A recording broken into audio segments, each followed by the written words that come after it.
Hi, everyone. Welcome to Gratitude Journey with Michelle. I'm Michelle, and I'm so grateful that you're here right now with me today.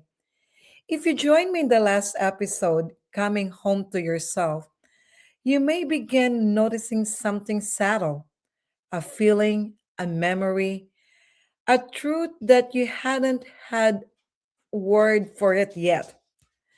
In today's episode is a continuation of that journey because coming home to yourself is one thing.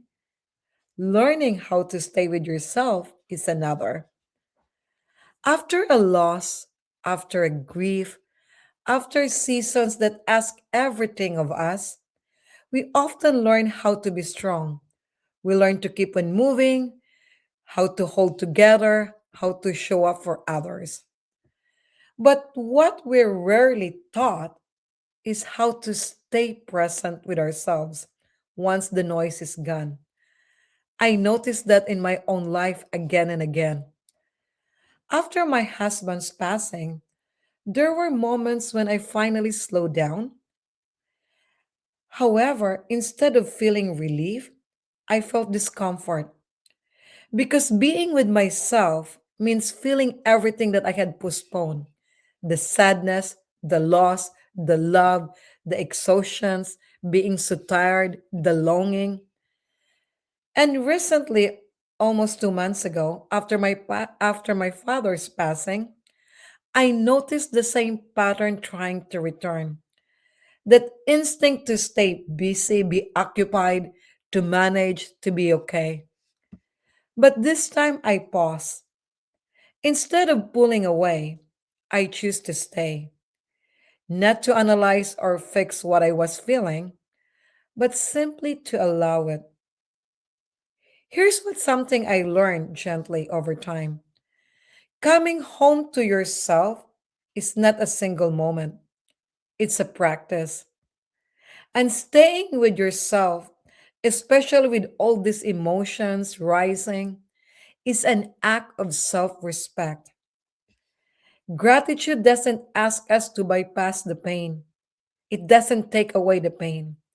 However, it asks us to be present with our truth. When you stay with yourself, you're saying, I trust myself enough to feel this.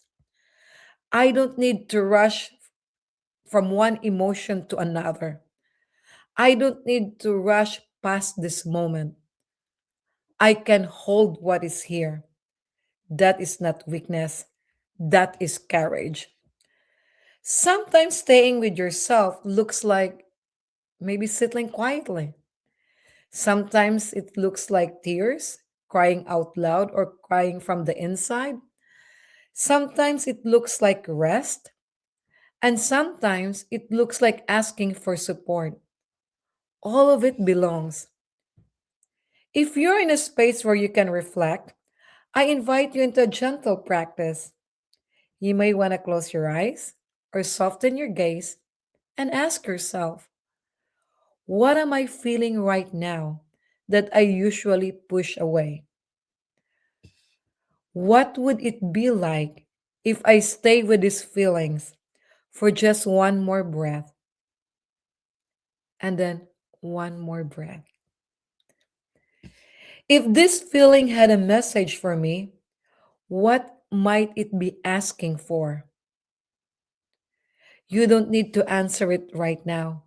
There's no right or wrong answers. You don't even need to understand everything. Just notice, just stay, and let your breath be your anchor. Now, for the daily gratitude practice, I invite you into a slightly deeper practice.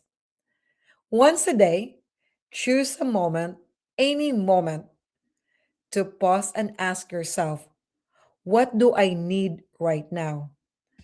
Not what you should need, not what others expect from you, but what you really need. Then, if it's possible, honor it in a small way. This might be a rest. For me, it's a 15-minute siesta, a movement, a silence, a connection, or simply a permission to feel what you're feeling. Write down one thing each day that you honored about yourself. That too is gratitude. As I close this episode, I'd like you to leave with this affirmation: I'm learning to stay with myself with kindness, honesty, and grace. Thank you for being here with me. Thank you for walking this journey with me. And if this episode resonates with you, click subscribe so you will not miss the new episode of Gratitude Journey with Michelle when it comes. And please feel free to like and share it with someone who you may need, who you think may need a little bit of a reminder that there's always something to be grateful for, regardless of the situation. Until next time, be gentle with yourself and keep on your gratitude practice. I wish everybody a sparkling day or evening, whatever time zone you'll be watching this. And I'll see you in the next episode of Gratitude Journey with Michelle. Take care, and we'll close it with, with the benefits of practicing daily gratitude.